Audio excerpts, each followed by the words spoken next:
இதெல்லாம் எந்த விதமான பிரயோஜனமுமே கிடையாது. எத்தனை பேர் சாப்பிட்ருக்கான், அதுதான் பிரயோஜனம் இல்லையா? அதான் உண்மையும் கூட.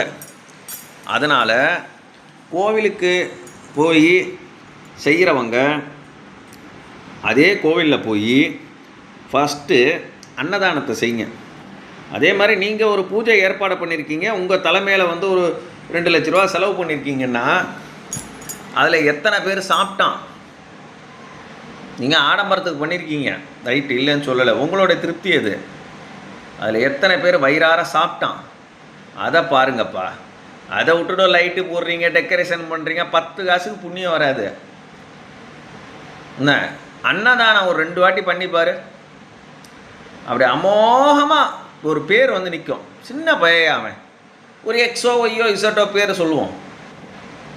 என்ன சின்ன பையன் எவ்வளோ பேருக்கு அன்னதானம் பண்ணியிருக்கான், அதுதான் ஏன் நிற்கும். அதுதான் உன்னை வாழ்த்தும், உன் வம்சம் வளரும். உன் வம்சம் வளரும். உங்கள் அப்பன் பேர் பாட்டன் பேர் சொல்கிற அளவுக்கு ஒரு வம்சம் வளரும்னா அன்னதானம் மட்டும்தான் அதுக்கு சிறந்த வழி. அதனால் கோவிலில் செய்கிறவங்க ஃபஸ்ட்டு அன்னதானத்தை ஏற்றுங்க. அதுக்கு மேலே பணம் இருந்தால் நீங்கள் ஆடம்பரம் செய்யுங்க. சீரியல் போடுறது, வழக்கு போடுறது எல்லாம் அப்புறமா செய்யுங்க. ஃபஸ்ட்டு அன்னதானம். யாருமே சாப்பிட போகக்கூடாது. நான் சொன்னேனே, இந்த சேலத்தில் ஒரு தம்பி